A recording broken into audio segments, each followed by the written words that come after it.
تو یہ حدیث بھی ثابت ہوئی, قرآن کی آیت بھی ہم نے جان لیا, تو پتہ چلا کہ انبیاء شہداء وہ اپنی قبروں میں زندہ ہوتے ہیں. اور مسلم شریف کی میں نے حدیث سنائی ہے کہ نبی پاک کہتے ہیں میں نے حضرت موسیٰ کو معراج کے سفر میں اپنی قبر میں نماز پڑھتے ہوئے دیکھا. اور سنو میرے آقا صلی اللہ تعالی علیہ وسلم بھی اپنے مزار پرانوار میں زندہ ہیں. امام عبد الوہاب شعرانی فرماتے ہیں آقا اذان و اقامت کے ساتھ نماز بھی ادا فرماتے ہیں. ہاں, قبر انور میں اذان و اقامت کے ساتھ نماز ادا ہوتی ہے, اور دیگر انبیاء کرام بھی اپنی اپنی قبروں میں نماز ادا فرماتے ہیں. تو کیا شان ہے میرے آقا علیہ الصلوۃ والسلام کی, انبیاء کی, صحابہ اور اہل بیت کی. اب آگے چلیے, اس طرح ایک اور مسئلہ بھی حل ہو گیا کہ قبور مسلمین پر جانا. لوگ کہتے ہیں قبرستان کیوں جاتے ہو, مزار پر کیوں جاتے ہو؟ پیارے آقا علیہ الصلوۃ والسلام معراج کی رات حضرت موسیٰ کی قبر سے گزر رہے ہیں. اچھا, پھر نبی پاک احد شریف بھی جایا کرتے ہیں, بار بار جایا کرتے.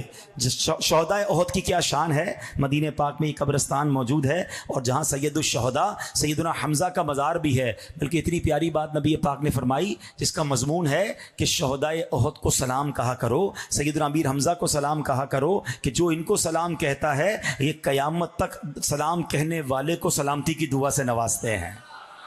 تو مزارات اولیاء پہ جانا, صحابہ کے مزار, انبیاء کے مزار پہ جانا, یہ کوئی پرابلم نہیں ہے. اچھا, ایک اور بات, نبی پاک نے مدینہ پاک میں نماز پڑھی, بیت اللحم جہاں حضرت عیسیٰ کی ولادت ہوئی وہاں نماز پڑھی. پیارے آقا علیہ الصلوۃ والسلام نے کوہ طور پر نماز پڑھی. تو پتہ یہ چلا کہ مبارک مقام, متبرک مقام پر جا کر عبادت کرنا یہ بھی نبیوں کا طریقہ ہے, یہ پیارے آقا کا طریقہ ہے. تو اگر کوئی جا کر کسی بزرگ کے مزار کے پاس جا کر فاتحہ پڑھتا ہے, وہاں قریبی مسجد میں جا کے نوافل پڑھتا ہے, قرآن پڑھتا ہے, تو اس میں کوئی کسی قسم کا مسئلہ نہیں ہے. اب آگے چلتے ہیں. اب نبی پاک پہنچ گئے مسجد اقصیٰ. آئے ہائے, مسلمانوں کا قبلہ اول. اور آپ کو پتہ ہے وہاں کیسی نماز ہوئی ہے؟ کائنات میں ایسی نماز کبھی نہیں ہوئی ہے. سارے انبیاء صف بصف کھڑے ہیں, اور میرے آقا پہنچتے ہیں, اور جبریل امین نبی پاک سے عرض کرتے ہیں حضور آپ نے امامت کرنی ہے. سارے نبیوں کی امامت نبی پاک نے بیت المقدس میں فرمائی. اور سبحان اللہ, اب نبی پاک علیہ الصلوۃ والسلام نے جو نماز پڑھائی نا, 2 رکعت نماز پڑھائی تھی. پہلی رکعت میں میرے آقا نے سورہ کافرون کی تلاوت فرمائی, دوسری رکعت میں سورہ اخلاص کی تلاوت فرمائی. انبیاء کی 7 صفیں تھیں, ان میں 3 صفیں مرسلین کی تھیں. ذرا سوچو تو صحیح کیسا منظر ہوگا کہ مقتدی ہیں سارے انبیاء, مقتدی ہے سارے انبیاء, مصطفیٰ امام ہو گئے. یہ کیسی نماز ہے. بریلی کے تاجدار کہتے ہیں آؤ میں بتاتا ہوں اس میں راز کیا ہے, یہ نماز اقصیٰ کیوں کروائی گئی. اللہ اکبر. آپ فرماتے ہیں نماز اقصیٰ میں تھا یہی سر, عیاں ہو معنائے اول آخر, ہے دست بستہ پیچھے حاضر. جو سلطنت آگے کر گئے تھے, جو پہلے سلطنت کر گئے, جو انبیاء پہلے گزر گئے, انہیں بھی بتانا تھا کہ امام الانبیاء, ساری دنیا کو گویا یہ پیغام دیا گیا کہ یہی آقا ہے, یہی امام الانبیاء ہیں.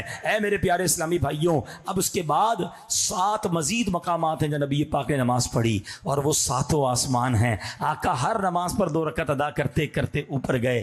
اب ذرا غور کرنی ہے. اب میں اپنے بیان کے پیغام کی طرف آتا ہوں کہ یہ اسرا کا سفر جو ہے, یہ معراج کا جو سفر ہے, یہ جاتے ہوئے بھی نمازیں ہیں, قدم قدم پر نمازیں ہیں, قدم قدم پر سجدے ہیں. اور جب رب کی بارگاہ میں پہنچے تو وہاں سے تحفہ بھی نماز کا ملتا ہے. آپ کو پتہ ہے 3 تحفے ملے نبی پاک علیہ الصلوۃ والسلام کو. اس رات اللہ کی بارگاہ سے 3 خاص تحفے ملے ہیں. سورہ بقرہ کی آخری آیات یہ پڑھتے رہا کرو آمن الرسول سے. یہ جو آیتیں ہیں نا, یہ بڑی کمال کی آیتیں, بڑی مقبول دعائیں قبول ہونے والی آیتیں ہیں. تو اس کو یاد کر لیں, نماز میں بھی پڑھا کریں, دعا میں بھی پڑھا کریں. اور پھر فرمایا دوسرا تحفہ 5 نمازیں, اور تیسرا تحفہ یہ ملا کہ شرک اور کفر سے بچنے والے جتنے امتی ہیں ان کی بخشش کر دی جائے گی. تو اب نماز کا جو تحفہ ملا نا, یہ نمازیں تو ملی تھی 50. آپ جب واپس آئے تو حضرت موسیٰ علیہ الصلوۃ والسلام نے آپ سے ملاقات کی. اب حضرت موسیٰ کی سپیڈ دیکھیں, تھوڑی دیر پہلے قبر میں نماز پڑھ رہے ہیں اور پیارے آقا سے آسمان پہ ملاقات بھی ہو رہی ہے. تو نبیوں کو اللہ نے بڑے کمالات سے نوازا ہے. تو جب حضرت موسیٰ کا یہ عالم ہے تو پھر ہم کیوں نہ کہیں کہ فریاد امتی جو کرے حال زار میں, ممکن نہیں کہ خیر بشر کو خبر نہ ہو, آقا بھی ہماری مدد فرمائیں گے. اب آقا سے حضرت موسیٰ عرض کرتے ہیں حضور 50 نمازیں آپ کی امت نہیں پڑھ سکے گی, اب جائیے کچھ کم کروا کے آئیے. میرے آقا پھر جاتے ہیں, عرض کرتے ہیں 5 کم ہو جاتی ہیں تو حضور پھر جائیے یہ بھی زیادہ ہے. آقا پھر جاتے ہیں 40 ہو جاتی ہے. بار بار عرض کرتے ہیں, نبی پاک بار بار جاتے ہیں. 9 بار نبی پاک جاتے ہیں بارگاہ الہی میں. اب کتنی ہو گئی؟ 5. حضرت موسیٰ عرض کرتے ہیں حضور یہ بھی زیادہ ہیں, مجھے بنی اسرائیل کا تجربہ ہے, اب یہ بھی کم کروائیے. اللہ کے حبیب فرماتے ہیں اب مجھے شرم آتی ہے. سبحان اللہ. محبوب و محب کی باتیں ہیں نا. اللہ کی طرف سے ارشاد ہوتا ہے اے محبوب ہمارے کلمات بدلتے نہیں, تمہاری امت نماز 5 پڑھے گی, ثواب 50 کا ہی دیا جائے.